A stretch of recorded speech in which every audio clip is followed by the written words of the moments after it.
I'm not really sure why I keep doing this to myself, but I made another shell challenge. If you're not familiar, the idea of a shell challenge is pretty simple. Basically, it's just a random box, kind of a weird shaped box most of the time, but really it's the shell of a building. It's just like the exterior walls and sometimes some like really weird bonus interior walls. And the challenge is to take this shell and turn it into something. You can pretty much do anything to it. You can rotate it, you can put it onto a bigger lot, you can add like foundations and platforms and stuff. The only thing that you can't do is change the existing walls. Basically, the shell of the exterior has to be the same. And these are really, really fun because maybe I'll take it and turn it into like a silly little blue Suburban, but you'll take yours and make a museum or a restaurant or something totally different. And it's just really fun to see like how creative our community can be when it comes to taking the same shell and making it into like a million different things. So this here is the shell that I built this time, and I kind of regret this one. On the gallery, it's called New Year, New Shell, and it uses the hashtag Simsie New Year shell if you're interested in trying it. I don't think the shell itself is that difficult, but what I decided to build with it was a real nightmare. So let me show you what I made. I really wanted to build a community lot with this one. I think because I don't normally build community lots, mostly because I find them very difficult to do, and that was my first mistake. Because I find community lots very difficult to do just on a normal day, obviously I found it extremely hard for a shell challenge, because with the shell, you're stuck with what you have. I couldn't like add additional walls or like change the shape of the second floor so I could have a better roof. I was kind of just stuck with what I built. And to make matters worse, in this shell, I left some interior walls. Sometimes in these shell challenges, I do like little bonus things like adding a basement or like leaving weird interior walls, because it makes like sort of an additional challenge to have to keep that wall too on the floor plan. And oh my god, I regret it so much.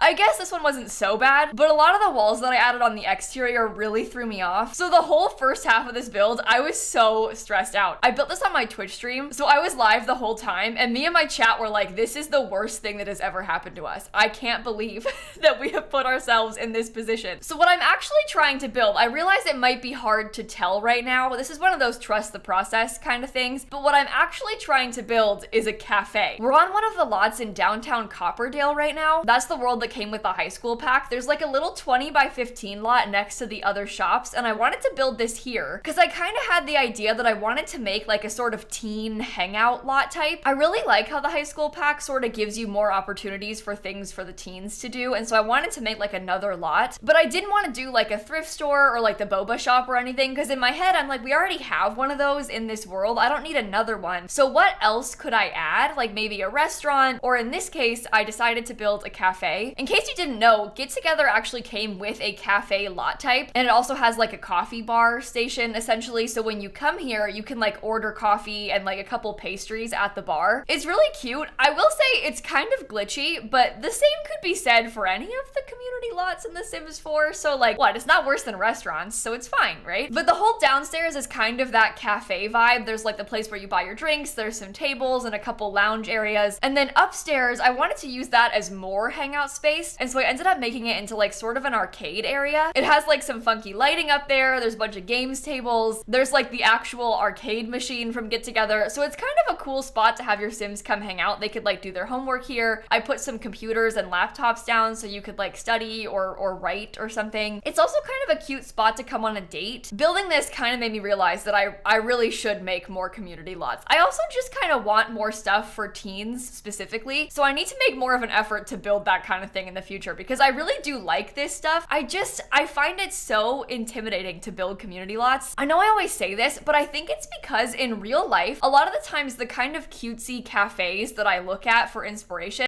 they're like inside of a bigger building. It's like one shop on a whole street. And so the actual shape of the building isn't really that fancy. It's just kind of like a little square.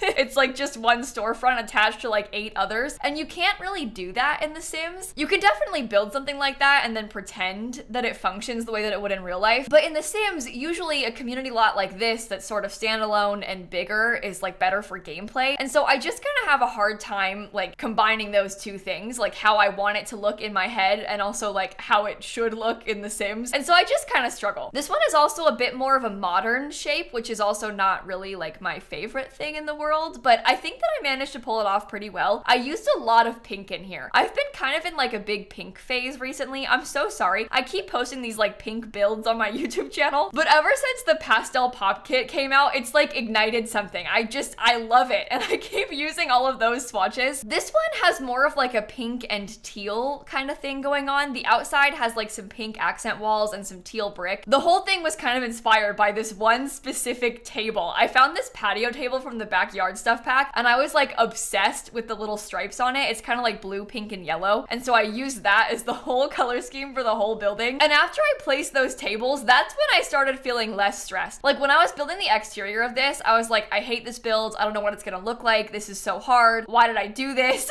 Like, I'm gonna quit. And then after I picked the table, I was like, oh, you know what? Maybe we're onto something here. And it all started coming together after that. So at this point, we're past the trust the process part, and now it's gonna actually start coming together. I swear, I promise. While I'm figuring out the floor plan though, I figure I should probably answer a few like frequently asked questions about how shell challenges work. I know a lot of you have probably done or seen these before, especially on my channel, because I've done quite a few of these. I usually do one like every month or every other month or so. But like I had mentioned, the idea is just that we make this shell and then everybody has the same box as a starting point, and then we all try and turn it into something. And then at the end, I usually do a YouTube video and a Twitch stream where I tour your builds. And it's just really cool to look at like 10 builds all next to each other that are completely different but have the same bones because it's all the same shell. And when I mentioned earlier that pretty much the only rule is that you can't touch the existing walls, I really wasn't kidding. If you've got questions, the answer is probably pretty much always yes. When it comes to like, oh, can I do this? Probably yes. People ask a lot, oh, like, can I add fences or can I add half walls? Can I add balconies? Absolutely. You can literally do anything. You could add like a shed into the backyard, put the house on a foundation. You can change the wall height. You just can't change like the placement of the existing walls. The shell, like that exterior shell of the house has to stay the same, but literally anything else is fair game. So if you wanted to download this, it's on my gallery. My name's just lilsimsie on the gallery. You can also use the hashtag Simsie New Year shell to find it. Then you could download it, build something with it, literally anything. You could build anything and then put it back on the gallery with the hashtag Simsie New Year shell again, because that way I can find your builds and look through them all. Obviously, when I make the tour video, I'm gonna do my best to like see as many and comment on as many of your builds as I can. But keep in mind, the gallery is a nightmare. That's, I think, the best way to describe it. And so despite my best efforts, it is literally impossible to see all of the builds. So if you're planning on doing this shell and you're gonna be like really upset if I don't see yours, maybe don't do it. The motivation should just be that you like want to try the build and not so much that you want me to see it, because I really do try, but like after a certain point, the gallery like stops loading. It really truly is a nightmare. I'm sure many of you have experienced that. You like scroll for a while and then it just kind of stops. I have to like filter it all these different ways, like filter by lot size and lot type just to see as many as I can. But I'm also gonna do a Twitch stream where I tour random builds. Like I'm gonna pick random names from chat basically, and then we'll tour their builds on stream. So if you wanna come by to that stream, you can follow me on Twitch. My name is just lilsimsie on there too. We usually can see a lot more builds in those streams than like in a YouTube video, because obviously the stream is like way longer. But with all that explanation out of the way, we're kind of working on the inside of the building now. You can see I'm starting to figure out the layout and like the color scheme a little bit. So I'll walk you through what I was doing. So remember that wall that was like in the middle of the first floor? We were stuck with that one because I decided to put that there in the shell. So I used that as like the stair placement. And then I put the bathroom like kind of behind it. And so that staircase kind of divided the whole building, which really helped because it gave me like a few different sections that I could use. So in the front, when you first walk in, we have a few tables, and then way in the back, there's like a little lounge area with some couches. I also put a tiny bit of bar stool seating and put some computers at it. And then in the corner behind the like coffee bar, that's where I have some more tables. And I feel like this layout kind of works because there's enough open space where it's not gonna like interrupt your Sims too much, and hopefully they won't get too confused when they're trying to order. One of the problems that I've had when I try and play with these cafe lot types in the past is all the Sims sort of crowd by where you buy the coffee. So you really need to make sure you have enough space there. And I think that I managed it. I think that it's okay. Should be okay. I tested it and it was okay, but it's The Sims 4. So there's really no way to know for certain because chances are something's probably gonna go wrong. I think the issue with cafes is that the service is just really slow. And you know how like at regular bars, the bartender kind of just leaves sometimes? That happens here on these lots sometimes where the barista just kind of disappears, like they aren't standing behind the bar anymore. So then you can't order and it gets like really backed up. But usually when that's happening, I've typically been able to steal someone else's food, which kind of makes up for it. I realize that sounds like really bad, but normally another Sim will have like successfully ordered and then I can just like interrupt them and then take their cannoli and coffee or whatever, and it's fine. So I guess pro tip, if you're trying to get food in The Sims, just take somebody else's. It usually works out pretty well. I've had good luck with that when it comes to like buying drinks at regular bars and lounges and stuff too. You can usually just interrupt like Nancy Landgrab or whatever and then steal her drink and then not have to pay for one. But anyway, we're working on finishing the downstairs right now. I'm just adding a few like last minute decorating touches. The whole color scheme is like very pink, yellow, and blue in here. I was using a lot of bright colors and trying to have some like little fun details like tiled tables. I managed to fit in like a mural on one of the walls. As far as gameplay objects go, I also put in a bookshelf and those two computers that I mentioned because I figured that if I actually brought a sim here, I'd probably get good use out of those things. And then I also gave it the teen neighborhood lot trait because that'll make it so that more teens visit this lot, so that hopefully if you're playing here and you've got like a teen in your household, they'll be able to meet a few more friends this way, because a lot of the sims that visit this lot should be their classmates. I really also wanted to try and fit in a photo booth onto this lot because I feel like that's kind of a useful feature from the high school pack. I just didn't know where to put it because the lot is really small. It's only 20 by 15 or maybe 20 by 20, I don't remember. But it's not a big lot right here, and also the interior also isn't very big, and the photo booth is huge. It's like 3 by 2 tiles, the same size as a bed, so like it takes up a lot of space, and I really wanted to put it somewhere. I ended up deciding at the very end of the build, like right as I was finishing and putting it on the gallery, I was like, you know what, I'm putting one down. And so I put it like on the outside, kind of behind the kitchen area right here, which by the way, you might be looking at and thinking like, okay, how do the Sims get back there? Because it's blocked off. I put a door to the outside. I really liked how it looked, having like the counter sort of wrapping around the whole interior. I didn't want to leave like an empty space or anything because it just fits so well in that little area. So I put a door in the corner instead, so the employees have to like go around the back and then come in through the inside. But I think that's okay. It's not like hugely annoying. And the employees don't even stand back there half the time anyway. So like, it's fine.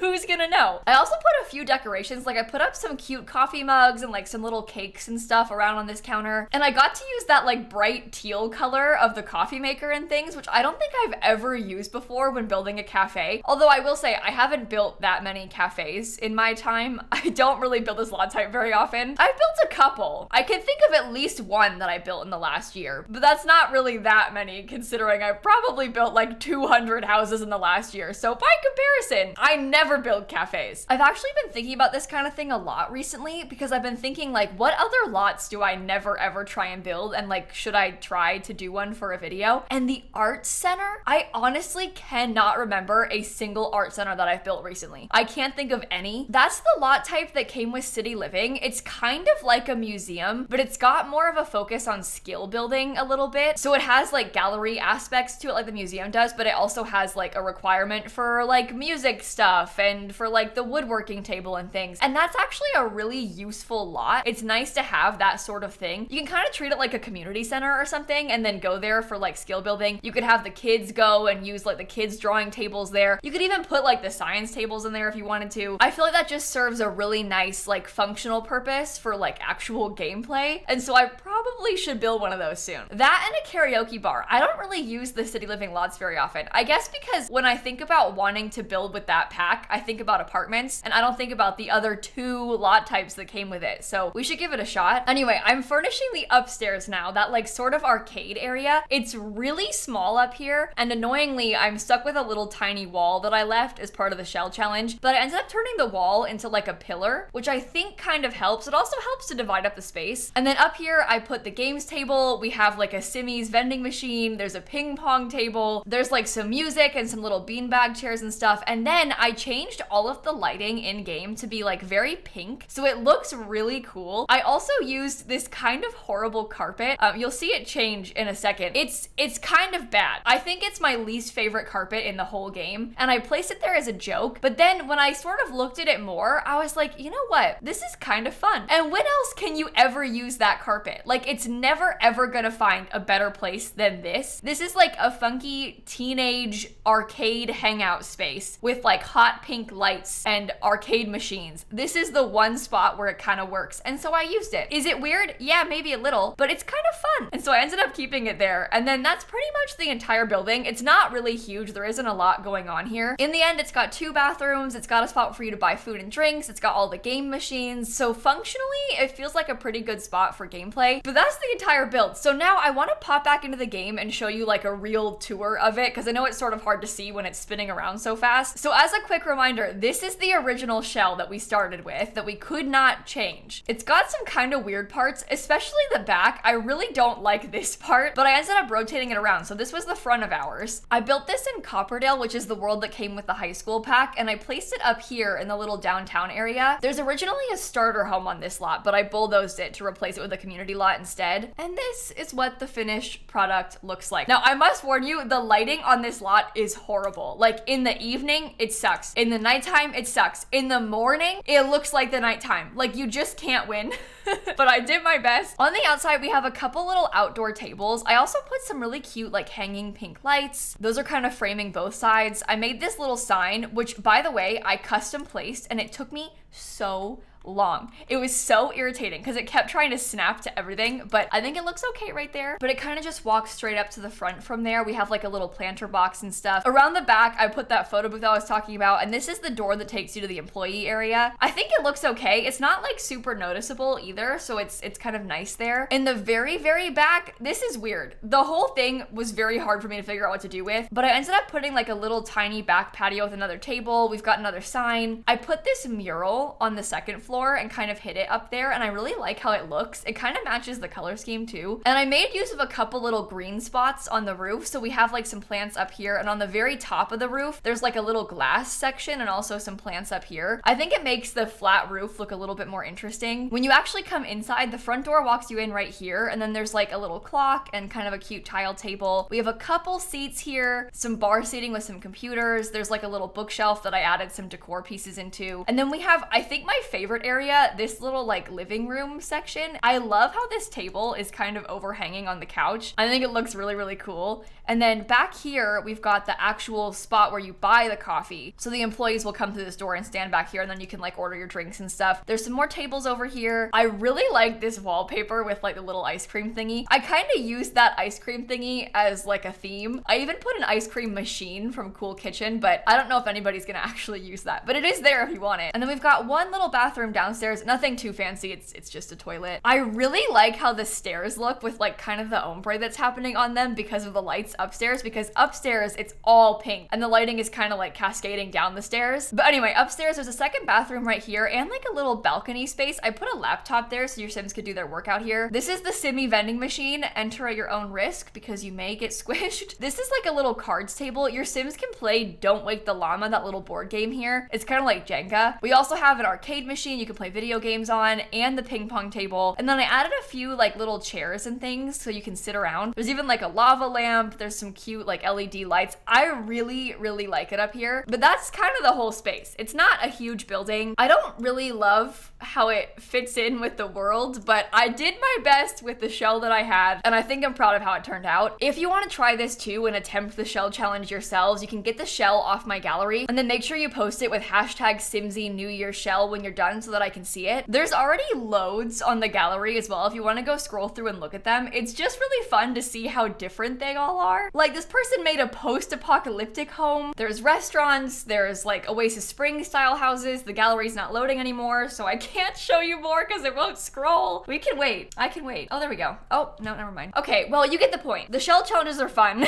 It's cool to see people's builds. And on that note, I'm gonna end this video right here. Thank you so much for watching. In the comments, tell me if you're planning on doing this, or maybe you've already done it. I know a lot of you might have seen this shell on my stream first. Anyway, thank you, and I'll catch you all tomorrow. Okay? Bye, everybody. Speaking of Twitch streams, I build in The Sims on Twitch all the time. So if you want to come by and say hello, it's just twitch.tv/lilsimsie.